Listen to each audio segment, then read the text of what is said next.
I was working at a cafe in Vienna when an American man walked in and asked for a regular coffee. I asked him what he meant by regular. He looked at me like I'd asked him to explain gravity. You know, regular, medium, coffee-flavored coffee, normal. I explained that we had espresso, mélange, Bronner, or Americano. He got visibly frustrated. Why are you making this so complicated? Just give me a normal coffee with room for cream. I made him an Americano. He took one sip and called me back over. This isn't coffee. This tastes like hot water with a coffee rumor in it. I explained that's literally what Americano means. Espresso with hot water, invented for American soldiers who found European coffee too strong. He disagreed. That's not true. Americans invented coffee. We wouldn't make it weaker. He asked if we had a Keurig in the back. When I said no, he asked if he could speak to someone who understands coffee culture. I'd been a barista for 6 years. He ordered tea. Last month, a woman in Rome asked me where the Starbucks was. I pointed her to the one near the train station. She looked confused. No, I mean the real Starbucks. The authentic Italian one. I told her Starbucks is American. She insisted Italy invented espresso, so Italian Starbucks must be the original.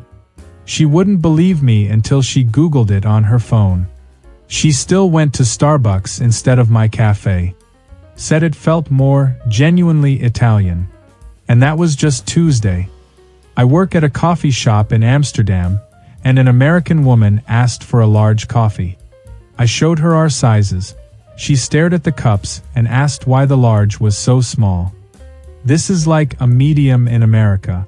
Don't you have anything bigger? I explained this was our largest size, about 300 milliliters. She asked how many ounces that was. I said about 10.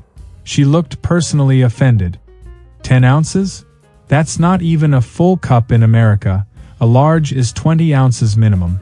Sometimes 30. She pulled out her phone and showed me a picture of a Dunkin' Donuts cup. See? This is normal. I told her Dutch people don't usually drink that much coffee at once. She said that explained why everyone bikes here. Not enough energy from proper coffee portions. She asked if I could just fill 2 medium cups and pour them into one. I explained that wouldn't change the amount of coffee. She said it would feel more substantial. She also asked why we charged in euros when dollars are more universal. I didn't know how to respond to that. A man at a cafe in Copenhagen asked for a venti latte. I told him we didn't use Starbucks sizes. He said venti just means 20 in Italian, so it's not a Starbucks thing, it's a measurement. I explained we use milliliters, not Italian numbers. He insisted that made no sense because Italy and Denmark are both in Europe, so they should use the same system.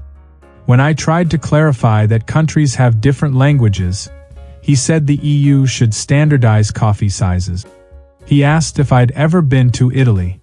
I had, multiple times. He said, then you know what venti means. He ordered a European large and was disappointed by the size. He left a Yelp review saying Danish coffee shops are running a scam by using intentionally confusing measurements.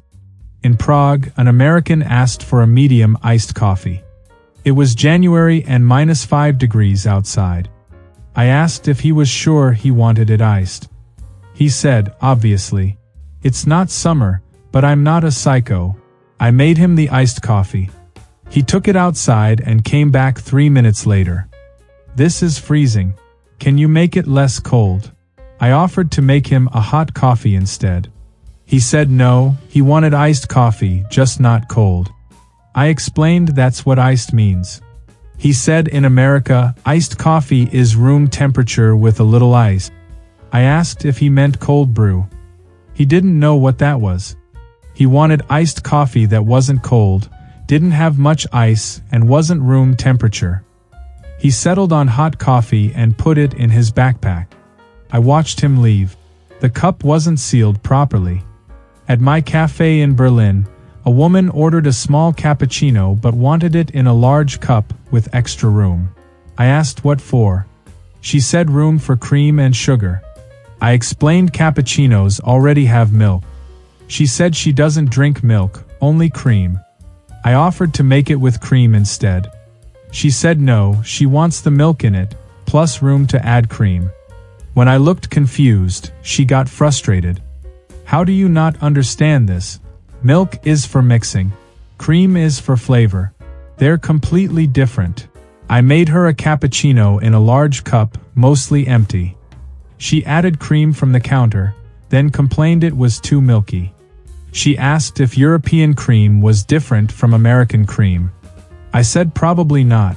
She said it tasted socialist. I work at a cafe in Stockholm, and an American man finished his coffee and left a $20 bill on the table. I ran after him to tell him we don't accept dollars. He said, "It's worth more than your kronor, so just keep the change." I explained that's not how currency works and I literally cannot deposit dollars in our register. He suggested I take it to a bank. I told him the bank would charge a fee that's probably more than his coffee cost. He said that's my problem for living in a country with inconvenient money. He eventually paid with a card but didn't leave a tip. When I didn't chase him down to thank him, he came back and asked if tipping wasn't customary here.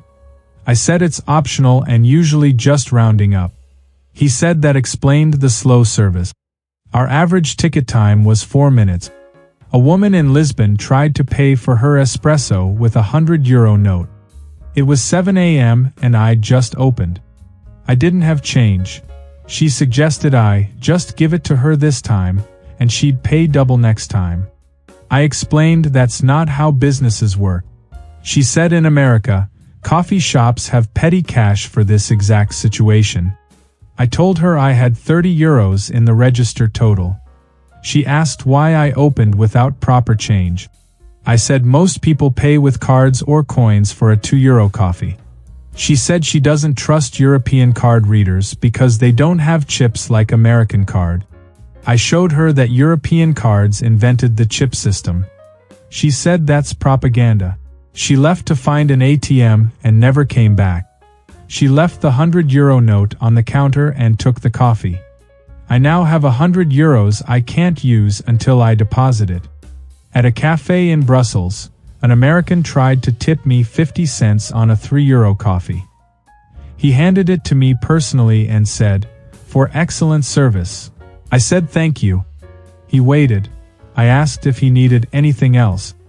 He said, "Aren't you going to acknowledge the tip?" I said I just did.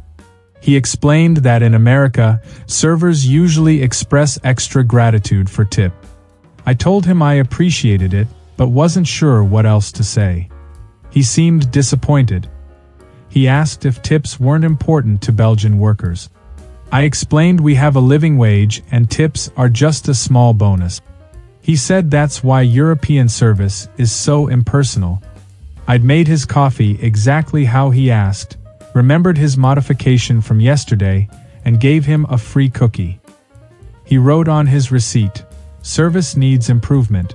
Staff doesn't value tips." He left it face up on the table. I was working in a cafe in Budapest when an American asked if we took Apple Pay. I said yes. He tapped his phone and it didn't work. He tried again. Still nothing. He said, "Your machine must be broken. Apple Pay works everywhere." I suggested his phone might not have international payments enabled. He said that's impossible because Apple is a global company. He tried 4 more times. Finally, he paid with a card. He asked for a receipt for corporate because he was going to report our faulty equipment to Apple. I told him dozens of people used Apple Pay successfully that morning. He said they probably had international phones. His phone was international. I saw it had a Minnesota area code on the lock screen. The best one happened in Paris last summer.